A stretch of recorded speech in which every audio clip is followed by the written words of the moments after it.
3, 2, 1, end of test. King with a go.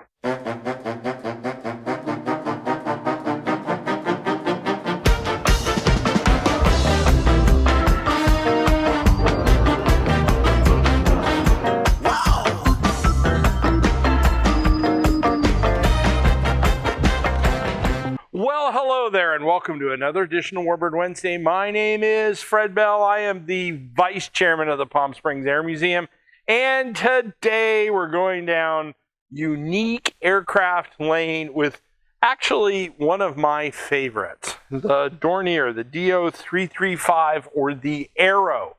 Now, this thing is really one of the coolest airplanes that actually made it to being operational. But first, I know the hat is ridiculous. When I put it on at the start, I don't see these things, and my cameraman, Jason, starts to laugh, and he laughed. Now, these go to the kids. We give this to the kids that come in for our school groups, the multitudes. It's actually pretty warm. I don't know what this thing is. I think a raccoon is what Jason is saying. Oh, Davy Crockett, Abe Lincoln, stop me if you've seen these. Tom Selleck, Brooke Shields, Madonna, but you know. So I'm going to go ahead and take this off and toss it off camera to my raccoonish video guy, Jason. Now, what I have here, this is actually, and I'm going back and looking whether or not we've done the Focke-Wulf, the 190, but we do not have a DO-337, but he did give me a long nose F-190, FW-190D, which is arguably one of the best German fighters of World War II. So I'm going to go ahead and hold up this plan view of this FW-190D, and Greg at home can throw up a plan view of the 335. Now, the Germans at the end of World War II were getting the absolute bejesus bombed out of them.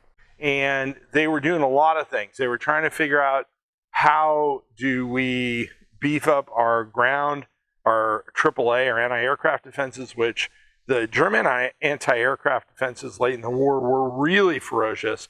And we had very high losses as fighter escorts were released once they had done the bombers. They'd escorted the bombers. They'd go down and go after German airfields and other targets of opportunity. Lost a lot of airplanes that way because the flak, the AAA, was really great. The other thing they were doing is they were looking for these, what I call the Wunderweapons, the things that were going to turn the tide on the 1,000 bomber raids and such. And it was wishful thinking because the Allies at that point had turned out so many airplanes, and the Germans had made some really, really stupid mistakes. I can't say it any other way with how they allocated their resources. The war was lost, and the only thing that was going to, at this point, was going to be how many people were going to be killed to the end of the war until the German resistance collapsed. And sadly, that's just how it was. Now, the 335 was one of those wonder fighters, but it was a fantastic machine. It was first flown in 1943, introduced in 1944.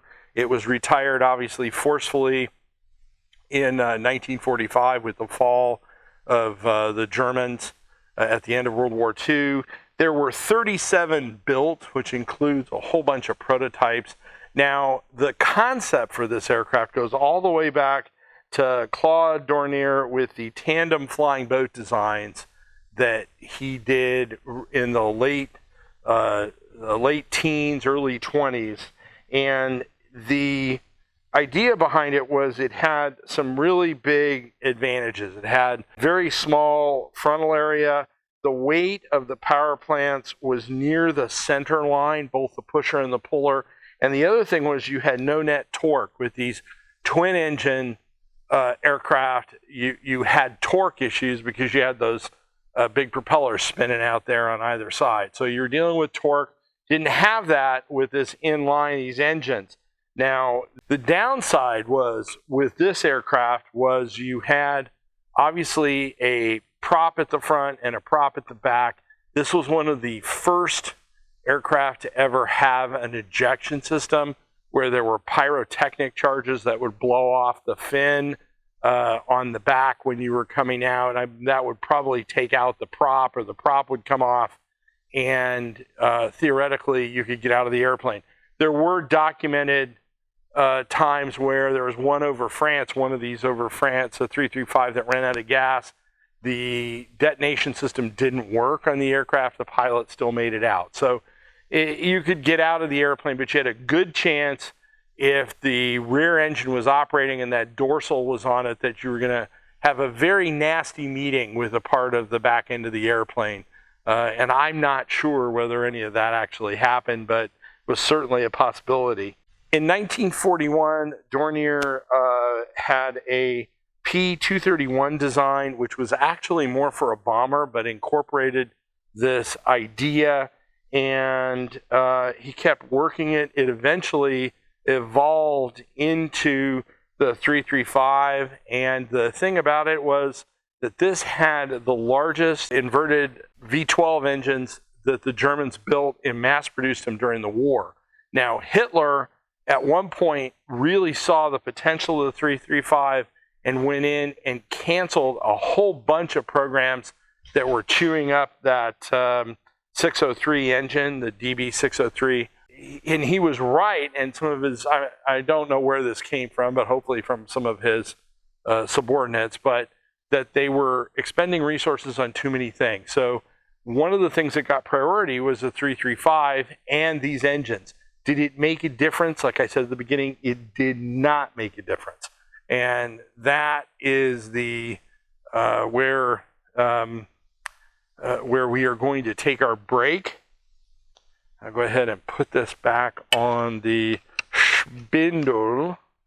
Now today, I'm going to salute. I'm going to actually salute good old Claude Dornier. And the reason I'm going to salute him is he was on the wrong side. He did really good pre-war work, but he ended up being on the wrong side. But he was still a very, very astute aircraft designer. He came up with a lot of really interesting designs. A lot of his thoughts were used in later designs and later aircraft after the war. So we're going to go ahead and give him a shout. You got to remember, and why are we doing this? The 335 arguably was the fastest piston engine fighter built during the war. And I'm going to go ahead and salute him with Red Ribbon Multi-Ginger Ale. Cold at all? No? I don't even, there's not even an attempt anymore. Let's see. This one. I don't see a California Redemption on this. This one is did fizz. Okay. So, Claude, for all of your work, even though some of it was misguided, you did move the ball forward. I salute you. Mint ginger ale. That is a very odd tasting beverage. Tastes like a mint, like one of those little mints you'd get at the doctor's office. Very strange. Second sip, good old Claude. It's not too carbonated, fortunately.